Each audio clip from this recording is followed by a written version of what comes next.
He found a helpless alien child in the trash, but what happened when her mother returned?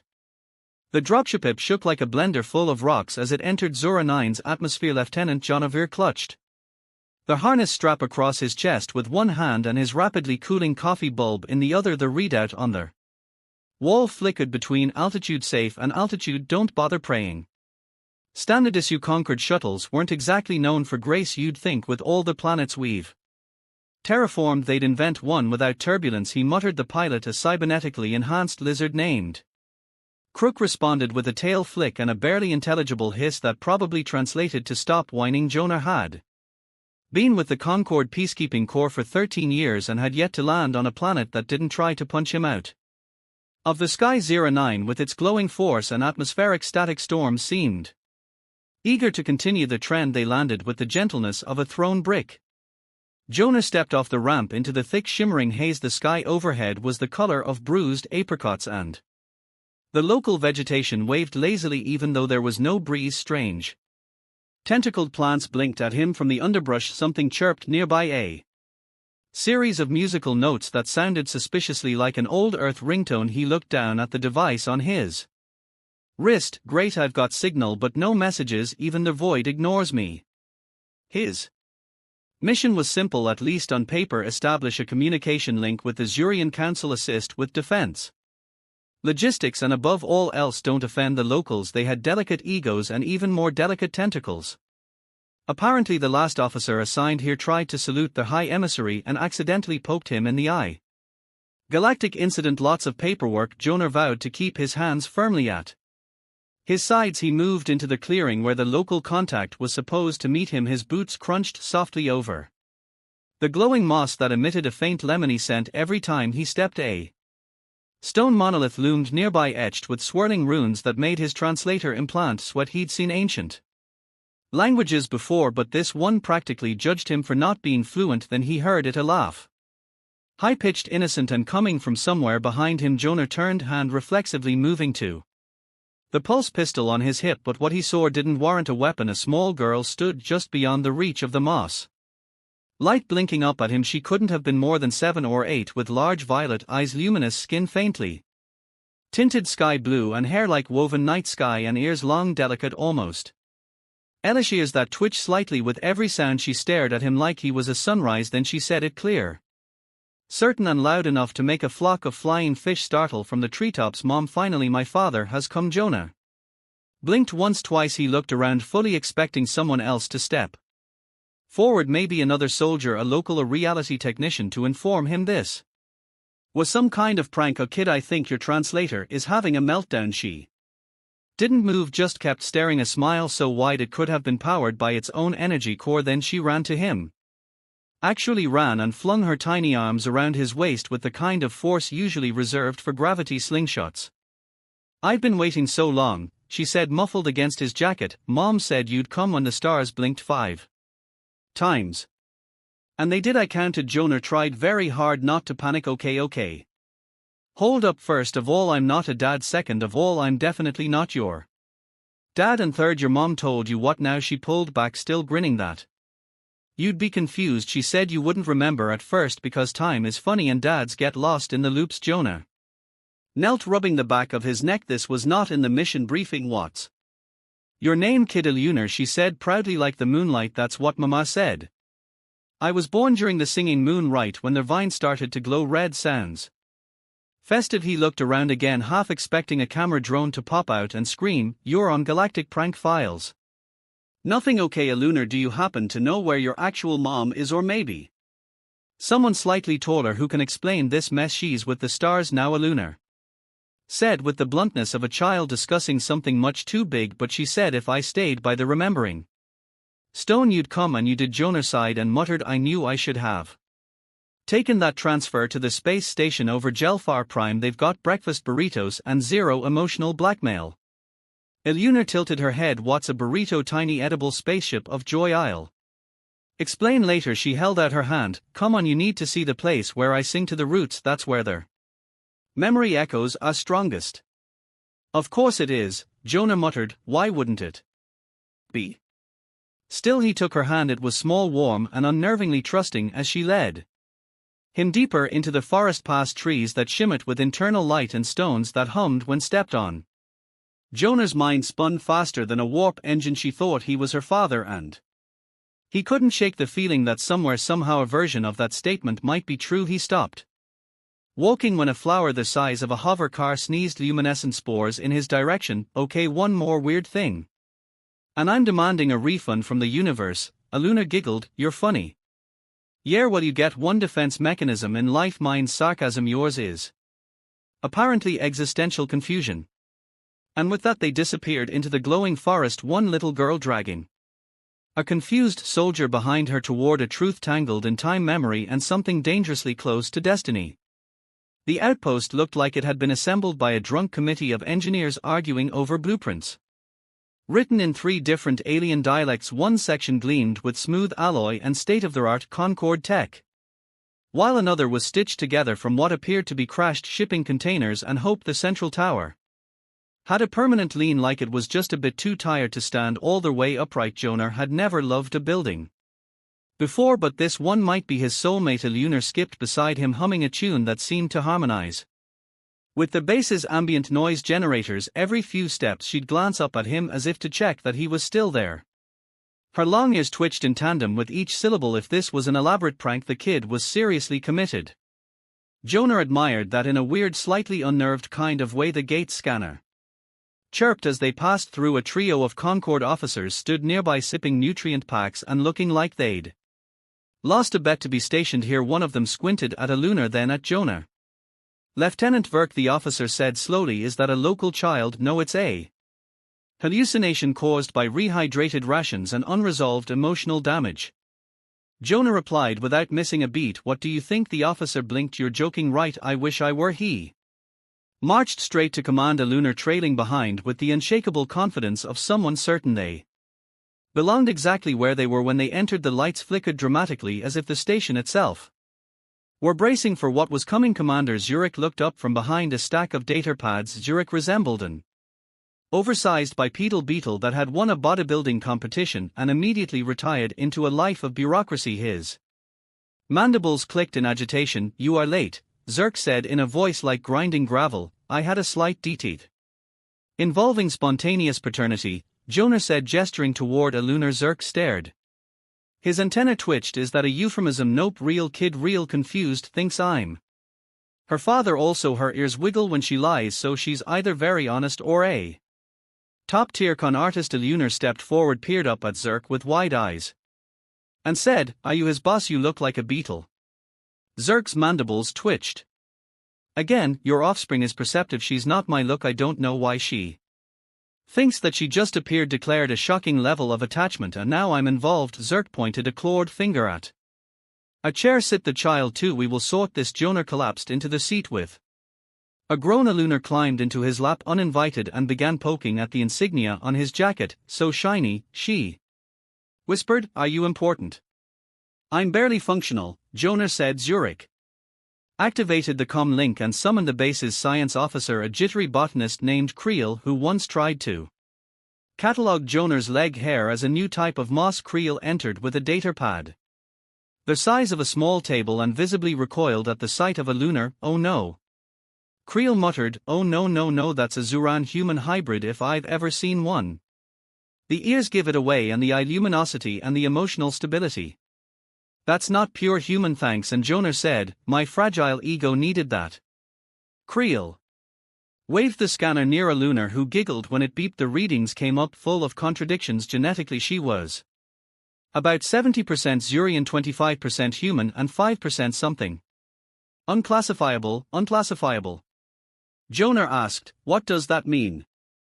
It means, Krill said, either someone made a serious clerical error or she was born near an active singularity while dancing on a quantum string. I was singing on a route. A lunar offered. Is that close? Creel looked horrified. Closer than I'd like. Zurich paced behind the desk, claw tips tapping against the metal. This child is an anomaly. We must notify the Concorde. Do we have to? Jonah asked. You know how they are, one anomalous event and next thing you know they've quarantined the whole sector and started talking about ethical containment procedures. She's a kid, Krill said, lowering his voice. Quarantine protocols aren't meant for this, sir.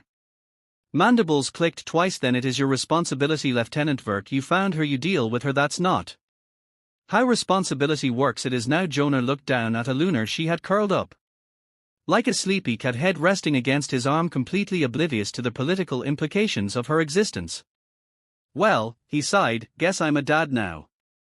Later that night, after navigating a dinner of nutrient paste and trying to convince a lunar that beds were for sleeping and not for floating meditation, Jonah flopped onto his cot and stared at the ceiling. The lights overhead buzzed like a judgmental insect choir. He pulled up his mission log and opened a new entry. Day 1 acquired 1 small alien child who thinks I'm her father, possibly a result of genetic experimentation, cross-dimensional meddling, or the universe's twisted sense of humor. No signs of immediate threat, except for emotional vulnerability and the possibility that I might start caring. He paused and then added, I think I'm already in trouble. A soft snore came from the cot beside his, where a lunar had insisted on sleeping just in case. The stars whispered again. Jonah pulled the blanket higher over her and tried not to think about how she looked so peaceful, like she'd finally found something she didn't know she'd lost. Outside, Zora 9's twin moons hovered low in the sky. Somewhere beyond them, the past or future was waiting, probably with more uncomfortable truths and even worse paperwork. Jonah closed his eyes and whispered to himself, this mission was supposed to be boring. From the next cot, a sleepy voice murmured, you're a good boring. He groaned, I don't even know what that means. But secretly he kind of hoped it was true. Their morning started with an explosion, not the fiery, dramatic kind that tossed bodies and made people shout in slow motion. No, this was more of a flump and sizzle, followed by a high-pitched scream that turned out to be Creel yelling something about reactive spores and unauthorized tampering. Jonah rolled off his cot, elbowed the corner of his locker for the 5th day in a row, and immediately regretted everything about being awake. Iluna was already dressed somehow. She stood by the door wearing one of his oversized uniform shirts cinched at the waist with a piece of glowing vine hair. Ears were perked and twitching. She looked absurdly pleased with herself. I helped Creel make the flowers pop, she said proudly. Of course you did, Jonah muttered, rubbing his temples. And by helped you mean I told them to wake up. Creel's plants explode when you talk to them. Only if you say nice things. Jonah stared. That is the most terrifying weapon I've ever heard of. He herded her down to the mess hall where the nutrient dispensers were still pretending that lime chicken substitute was a flavor and not a crime. Iluna poked out her food with intense suspicion, then asked, does this taste like sadness to everyone? Only if you chew it, Jonah replied, spooning the mystery paste into his mouth. Best to just swallow and forget. Halfway through the meal, a red light blinked on his wrist console. Incoming priority message. He groaned, wiped a bit of lime sadness off his chin and answered. Lieutenant Verk, said the voice of Admiral Juno Halere, a woman whose presence could curdle milk across subspace. I've been reviewing your recent reports. Jonah said, the ones labeled urgent, really urgent. And what is even happening? I see your usual professionalism is intact. I try not to let fatherhood ruin my sarcasm. There was a pause. So it's true then, the child, she exists, she breathes, she talks to plants. She called me dad and immediately destroyed a greenhouse. So yes, she's real. And possibly the beginning of a new calendar system. Halray Sidade, we're dispatching a research vessel to your location. This could have political consequences. She's 7, she's half human. Lieutenant, do you understand what that means? It means my genetics have been more active than I thought, and I'm about 5 years behind on child support. Another pause. Longer this time. You'll maintain custody until we arrive. Why does that sound like a punishment? The transmission cut without a goodbye. Classic Halray. Jonah turned to Iluna, who was now balancing her spoon on her nose while making low humming sounds that caused her food to vibrate. We might have visitors soon, he said. Cool. Are they nice? Only if your definition of nice includes the phrase experimental containment unit. She frowned, then stuck the spoon in her mouth. They better not try to put me in a box. I bite. Good aim for the diplomatic officers. After breakfast they wandered back to the greenhouse to apologize to Krill, who was still brushing glowing pollen off his lab coat and muttering equations under his breath. Do you know what she did? Creel said as they approached. I'm afraid to ask. She made the memoir away bloom in daylight. Jonah Looked blank. Is that bad? They only bloom during the magnetic eclipse. You don't understand. These flowers track temporal memories through root systems. They are like organic recorders. She activated 30 years of planetary history in 10 seconds. Jonah looked at a lunar who was inspecting a petal with genuine awe. I just told it to wake up, she said softly. Creel leaned in, whispering, now there's something inside her, not just biology, not just curiosity, something more. She doesn't just remember, she triggers memory. Jonah raised a brow. So what? She's like a walking USB stick for the planet, more like a sentient echo chamber, one connected to things we don't fully understand. That's the most ominous compliment I've ever heard. Creel looked shaken. You need to take her to the Nexus.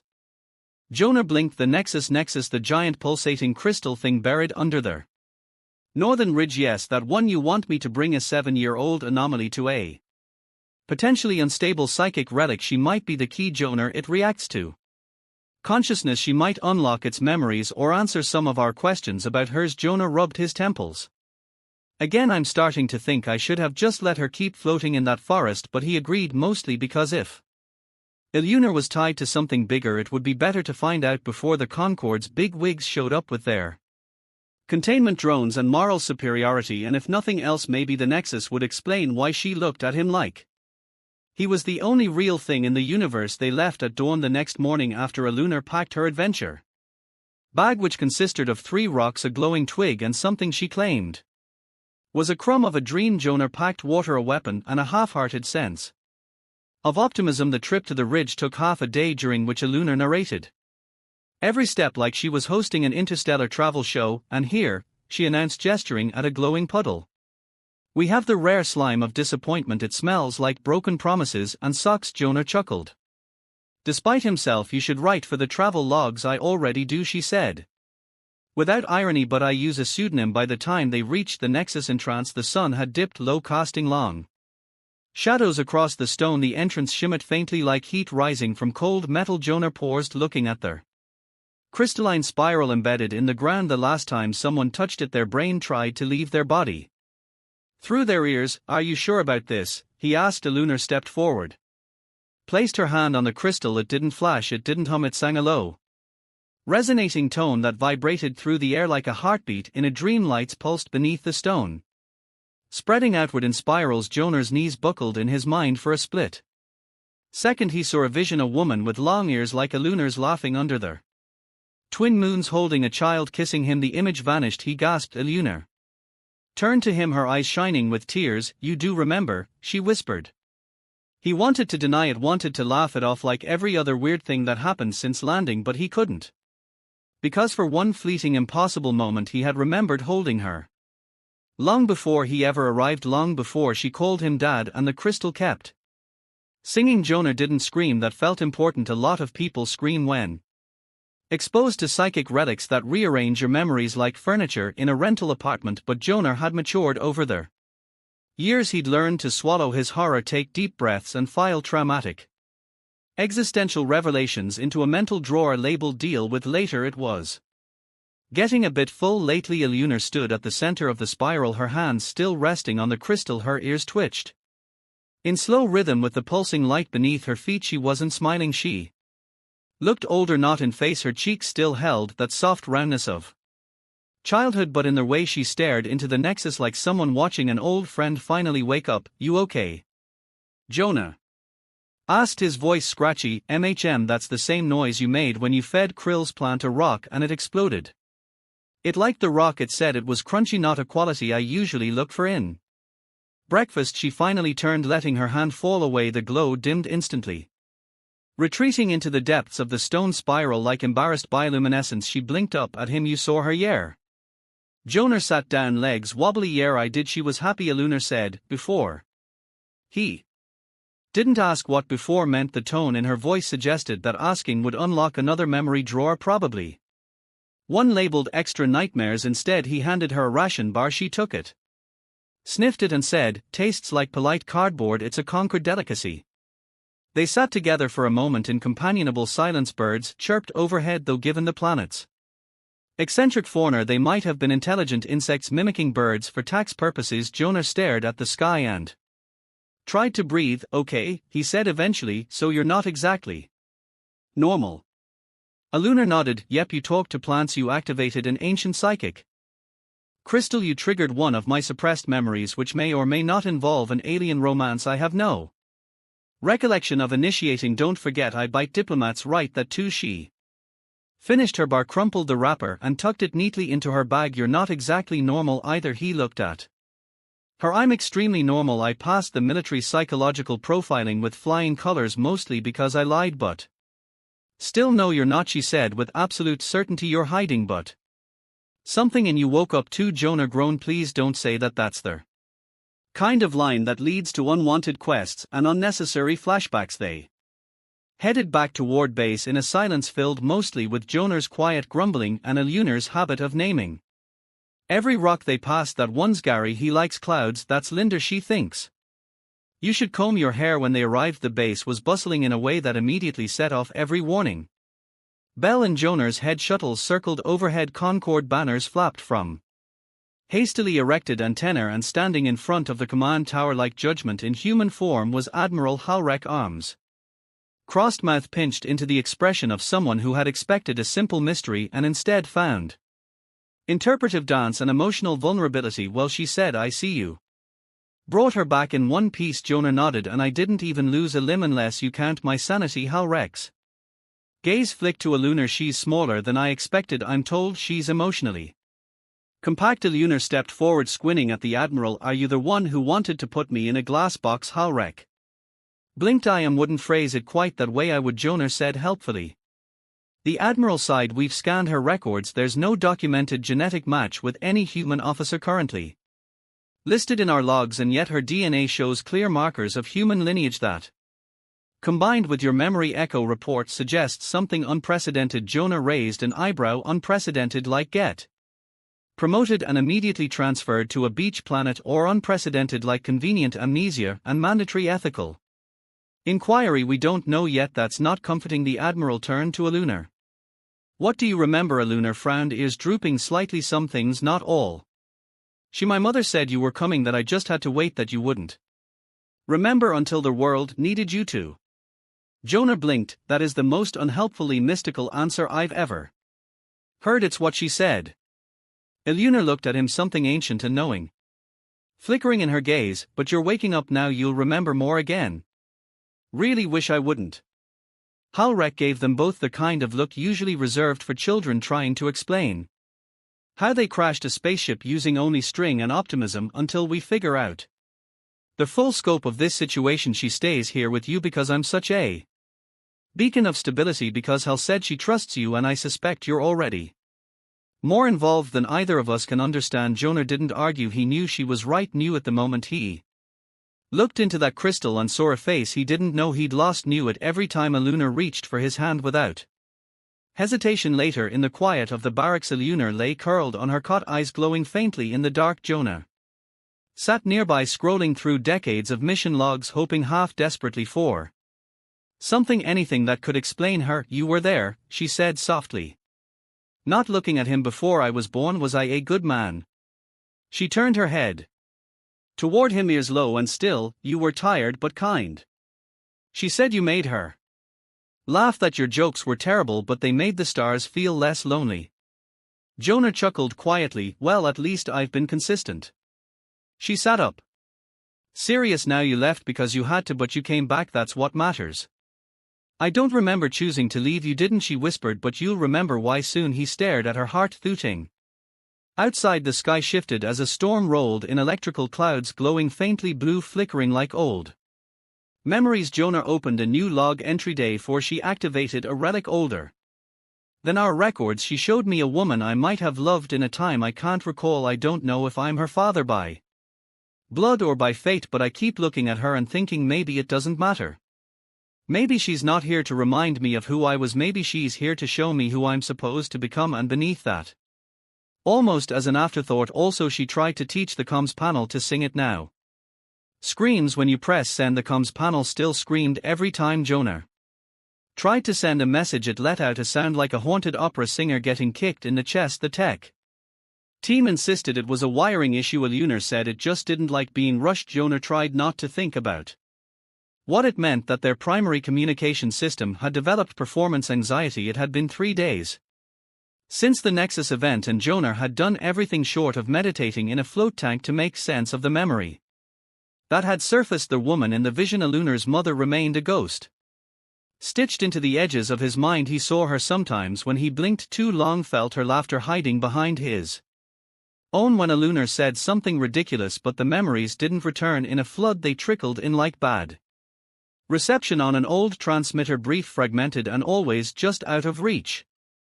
Halrek's team had set up a research unit near the Nexus, convinced that the crystal held more secrets. They tried to get Alunar to interface with it again. She refused. It's tired, she'd said, arms folded, ears twitching. It doesn't want to talk anymore, you're being noisy. Jonah had to physically hold Creel back to keep him from licking the stone spiral for conductivity testing, so they pivoted to testing Alunar instead. Not Crewy, not yet, but the scans got longer, the questions sharper. She got quieter. He saw it happen. She stopped humming in hallways, stopped naming rocks when Jonah found her one morning drawing spirals on the floor with a stolen stylus. He knew something had to change. Want to skip base for the day? He asked. She looked up surprised. Won't we get in trouble? He winked. Getting in trouble is half the job.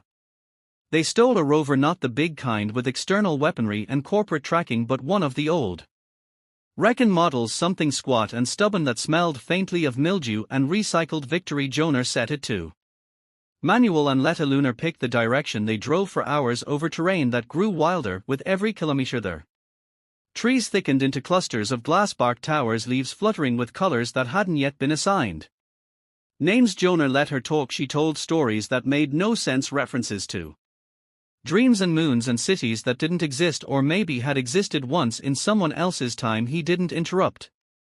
It didn't matter if they were true, they were hers. Eventually they stopped at a clearing shaped like a teardrop. Jonah set up camp with the reluctant efficiency of a man who had spent too many nights sleeping under things that hissed. Alunar wandered, chasing bugs that looked like drunk holograms. Do you think I was made? She asked sometime after dinner as they sat by the heat stone like in a lab. He considered. Well, you definitely weren't made in my lab.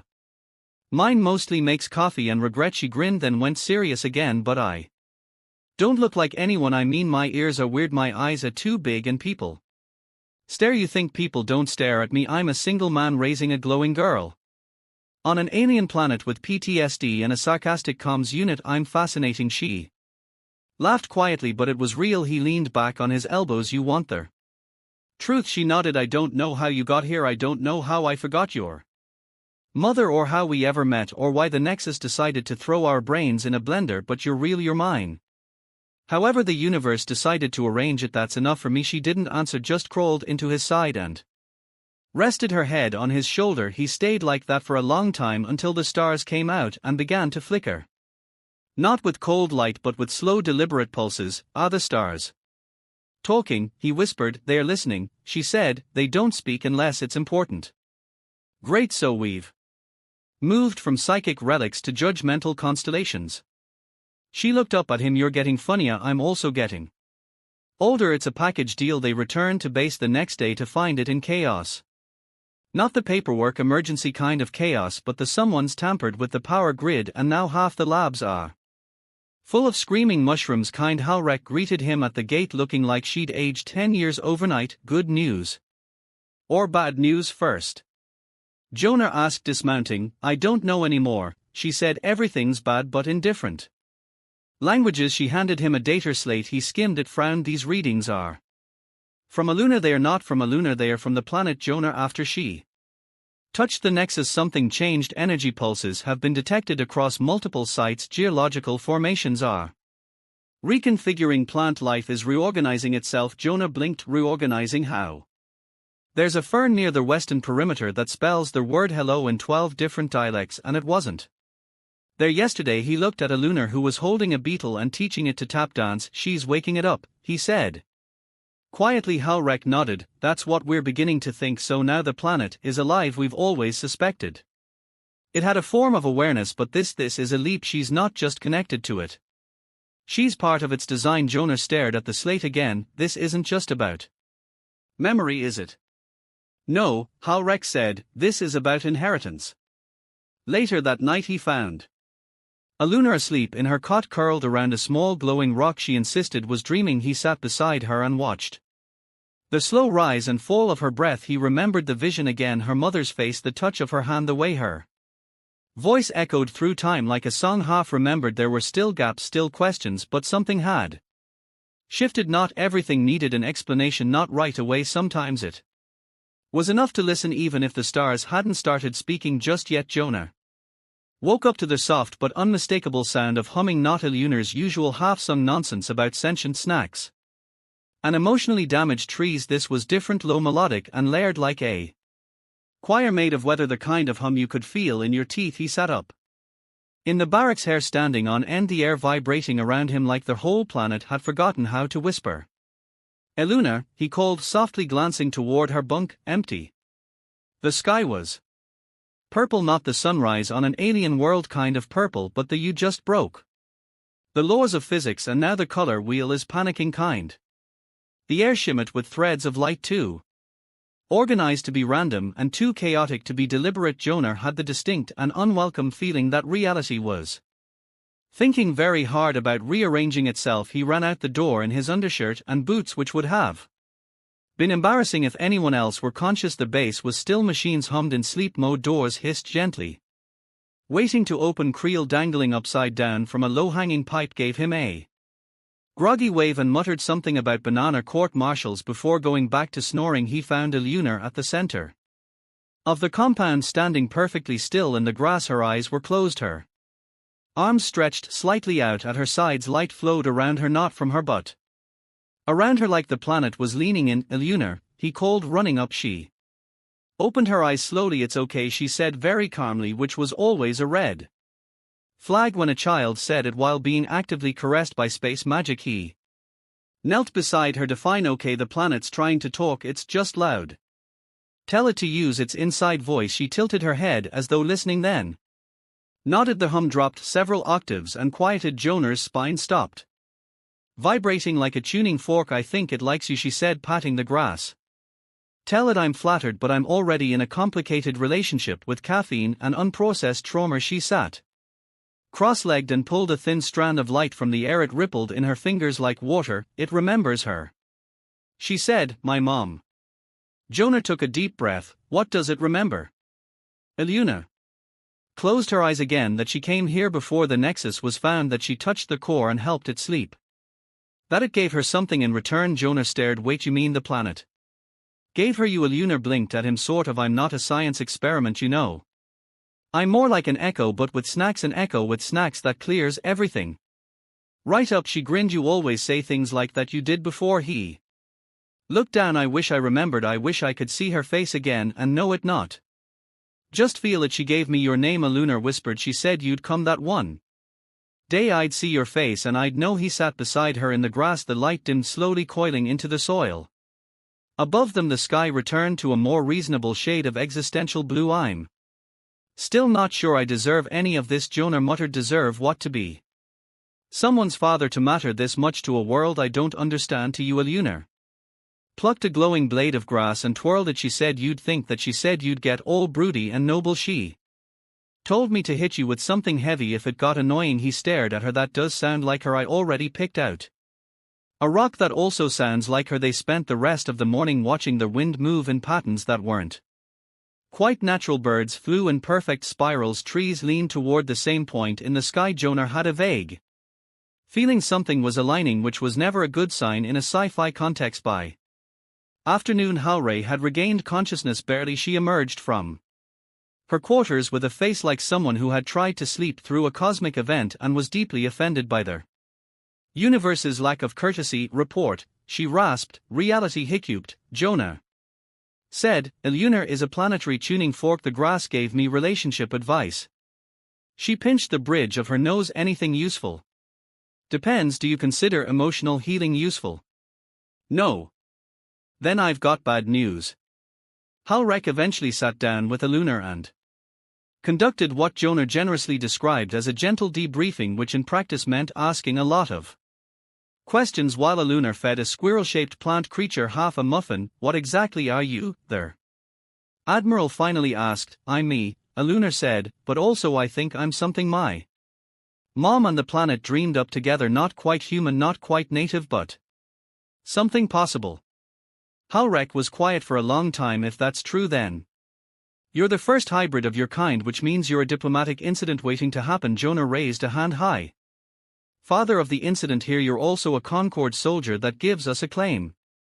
You say claim like she's a landmass, Jonah said. She's an event, Halker replied flatly. Events get claimed. A lunar tossed the rest of her muffin to the grass. The grass burped. I don't want to be claimed, she said. You might not get a choice, the admiral replied. Later Jonah found a lunar at the edge of the camp, skipping stones across a pond that hadn't been there yesterday. Is the base going to try and take you away from me, he asked quietly. She shrugged. They might try, I won't let them. You might not get a choice either, she said, echoing Halrek's words. He crouched beside her. They'll have to go through me. You're one guy. Yeah, he said, but I'm annoying. That's worth at least a small battalion. She laughed and he held onto the sound like a lifeline. That night the stars began to blink in sequence like code. Jonah didn't sleep, and in the dark the nexus pulsed once, then again, and then the world began to answer. The first sign that the nexus had fully awakened was the weather. Not storms or quakes or flaming sky lava. No, the planet went subtle, too subtle. Rain fell in perfect geometric patterns. Wind circled buildings with the precision of a dancer trained by obsessive architects. Clouds formed into unfamiliar symbols. Ones a lunar claimed meant things like balance, truth, and please do not lick their infrastructure. Jonah found that last one disturbingly specific. The base's systems, once prone to occasional coughing fits and philosophical errors, now ran smoother than military coffee through a tired recruit. The comms panel stopped singing. Instead it simply worked. No static, no dramatic humming, just quiet confidence, which was more unnerving than all the psychic hiccups combined. Halrek naturally assumed this meant they were under surveillance. I'd rather deal with a hostile species than a helpful one, she muttered during the morning briefing. Hostile, you can predict, you say that, Jonah replied, sipping the new tea. A lunar had grown by singing to a shrub, but I've been helped before, and it was usually just someone setting me up to fall off a hover bike. Point stands still. The changes were undeniable. The planet wasn't just communicating, it was coordinating their locations. Jonah had once patrolled blindly, now bloomed with ancient tech bridges that built themselves as you walked, doors that responded to thought, holographic archives rising like mist from the ground. A lunar seemed to understand it all, instinctively guiding researchers like a child leading lost tourists through a dream. Why does it respond to you? Jonah asked one evening. As they sat on a balcony made entirely of floating stones, she dangled her legs into their void. Because I'm not separate, I belong. Even if I wasn't born the usual way, I was meant to be here, he nodded. Slowly, in me you were meant to find me. He leaned back, watching a cluster of bioluminescent birds sketch spirals in the sky. I was good at following orders, even better at ignoring them, but I never figured out what I was for. She smiled. You're for me. The diplomatic delegation arrived in an absurdly sleek vessel that looked like it had been designed by someone who'd never been hugged. All shine, zero charm. They brought representatives from Concord, several corporate factions, and an ambassador from a race of telepathic mollusks who communicated in scented vapor. A lunar was fascinated. Jonah just kept sneezing.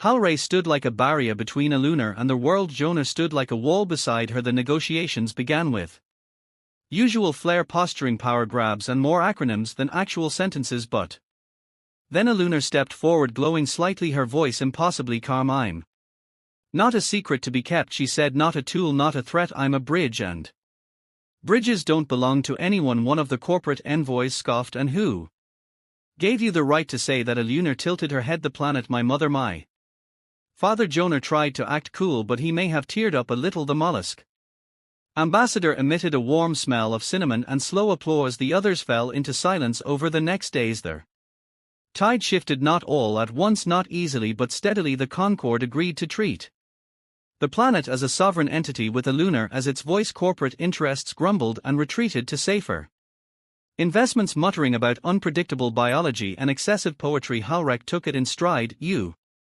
broke protocol, she said to Jonah. You disobeyed orders. You endangered a delicate situation. I also saved a world, she sighed, which is inconveniently noble of you. I try. She clasped his shoulder. You're not the soldier you were when you landed.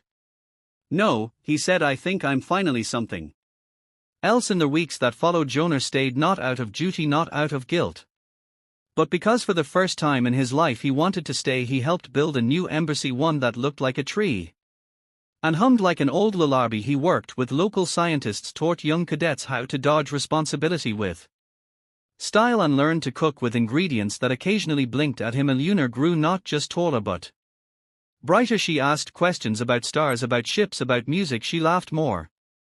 Sometimes she asked about her mother, and Jonah would share the fragments he remembered. Eyes like dusk, a voice like wind on water, a stubbornness matched only by her daughter. She'd be proud of you, he said one night. She'd be proud of us, Aluna replied, placing her hand over his heart. They built a garden together near the nexus, not for ceremony, just because it felt right. The plants there grew without instruction. The light lingered longer. It became a place people visited not to learn but to remember. One afternoon, while Aluna chased a beetle that could quote literature, Jonah stood by the nexus, fingers tracing the stone surface. It pulsed gently, almost like breath. Thank you, he whispered. The nexus didn't answer in words, but he felt it, a warmth, a nudge, like being handed a photograph you didn't know you'd lost. He looked up at the sky, not for answers, just to see what the stars were doing. They were blinking again, but this time it looked like laughter. He turned back just in time to catch Aluna midday as she leapt at him. Dad, she yelled.